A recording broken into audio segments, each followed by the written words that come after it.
Astro Excel for the week of 7/5.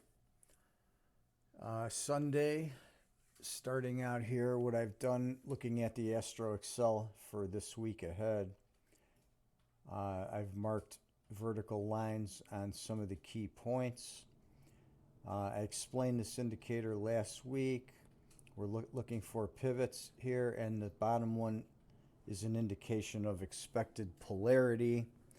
That is going to be about 70-75% correct. The areas where I have these dots posted are areas of confluence between the indicator and the Astro Excel blue line.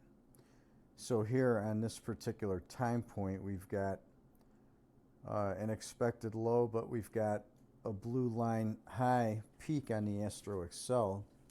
So that one's difficult to project. And that's a wider top here on the Astro Excel. That's like 1842, about 2000. So that's an hour and 20-minute topping area there, where the indicator is about 1940. So I've listed the key times here each day. So for the 6th, there were 4 key times. On the 7th, I listed the times. Here I've got 1300 to 1400 on the 7th.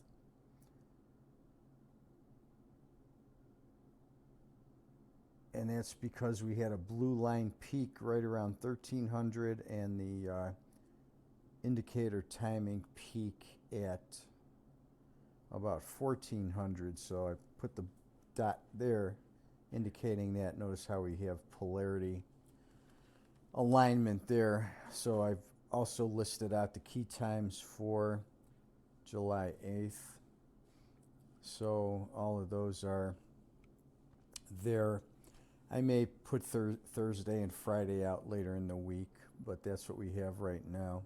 The green line is pretty much after this peak on the open tonight. It kind of gets back inside the 10 lines and was really neutral all week, except for when we get to the 9th, it just cracks below the -10 line at about 8 in the morning till about 1:30 in the afternoon.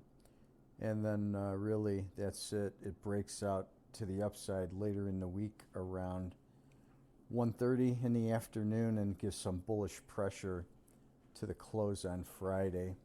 So not a lot of pressure there, but we do have good turn time. So what I always do, I look at these for the bigger intraday turns happening on these times with this blue line correlation with this indicator, the SSO in panel 2. And then I'll go to the 4-minute chart and I'll look and see what's happening on the rainbow, the pH, and then also take a look at the Cosmo to see if we have peaks and valleys right around these times. And that will fine-tune the intraday trading.